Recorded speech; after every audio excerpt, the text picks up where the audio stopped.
With a career spanning over 3 decades, Mariah Carey has indelibly made her mark in music. But how did it all start? Let's take a look at her eponymous debut album.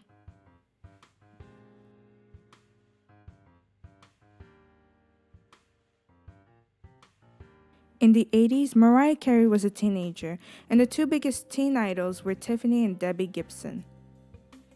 The biggest superstars were Michael Jackson, Whitney Houston, Madonna, and Prince.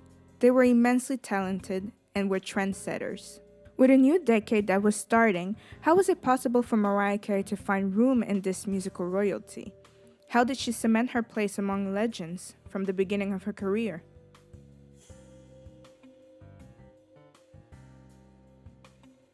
Mariah Carey was released on June 12, 1990.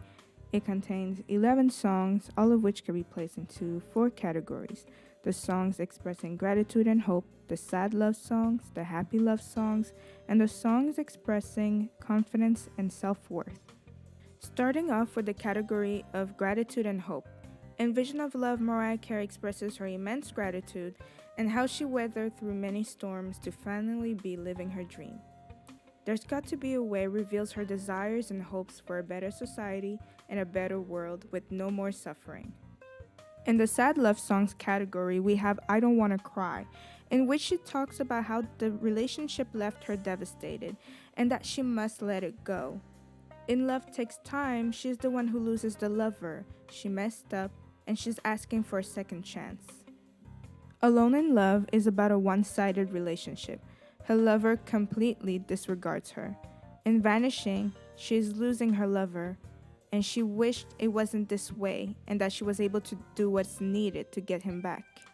Now onto the confidence and self-worth category.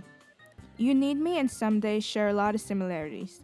In the first one, she's telling him that she's the best that he'll ever have and that she will not tolerate the games and his foolishness, so he better improve his behavior. In Someday, she is letting him know that leaving her is his biggest mistake, because someday he'll want her back, but by then, she won't be in love with him anymore. In Prisoner, she clearly states that she will not be a prisoner of his love and that she will not allow any mistreatment, and she is leaving him to rot. Finishing off with the happy love songs category.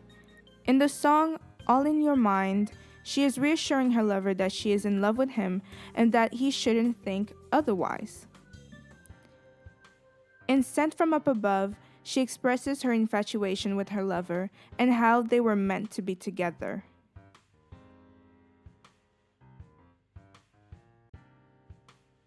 At the 1991 Grammy Awards, Mariah Carey won 2 Grammys, one for Best Female Pop Vocal Performance for Vision of Love.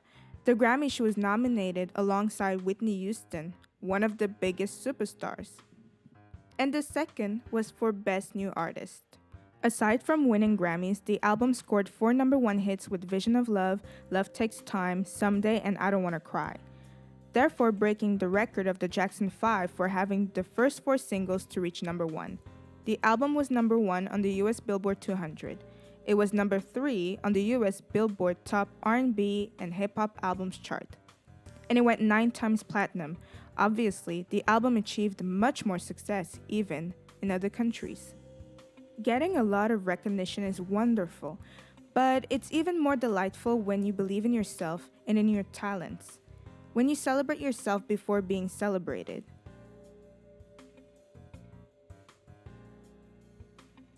In September 2020, Mariah Carey released her memoir called The Meaning of Mariah Carey.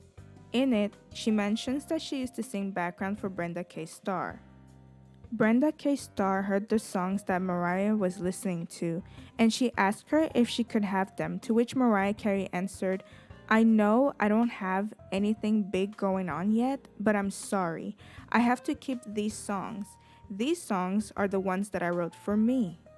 In the memoir, she confesses, "I may have been insecure about my money, my clothes, my family, and a whole host of other things, but I knew my songs were valuable."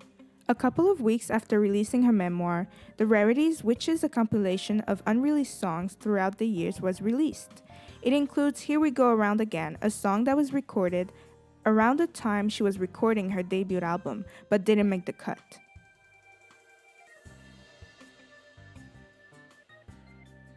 So, how did Mariah Carey cement her place among legends from the beginning of her career? An angelic voice, charisma, great push from the label? Yes to all of that. But they could only take you so far, especially in an industry that is ever so changing and during the MTV era. On her debut album, Mariah Carey demonstrated her range as a singer and songwriter, the different textures of her voice, her personality, and her music production skills. There is some lyrical variety as well as some sonic variety. Although the album is mainly pop and R&B, it has some hints of rock and rap. She also demonstrated being comfortable singing upbeat songs and ballads.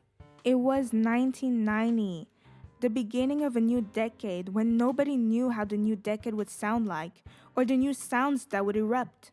So the debut album is a accumulation of the sounds from the 80s, but with her own fresh twist to it. She was a breath of fresh air. For her debut album, she gave her everything. She set the bar high from the get-go. She didn't see any limit. I would even argue that the same approach was taken for the Emancipation of Mimi, released in 2005, the album that is deemed her comeback. Similarly to her debut album, Mariah Carey gave her all on this album. She worked with different producers who have different styles, making her album sonically diverse. The lyrical content of the album resembles her debut album. In many ways, The Emancipation of Mimi mirrors her debut album. She didn't see any limit with this one as well.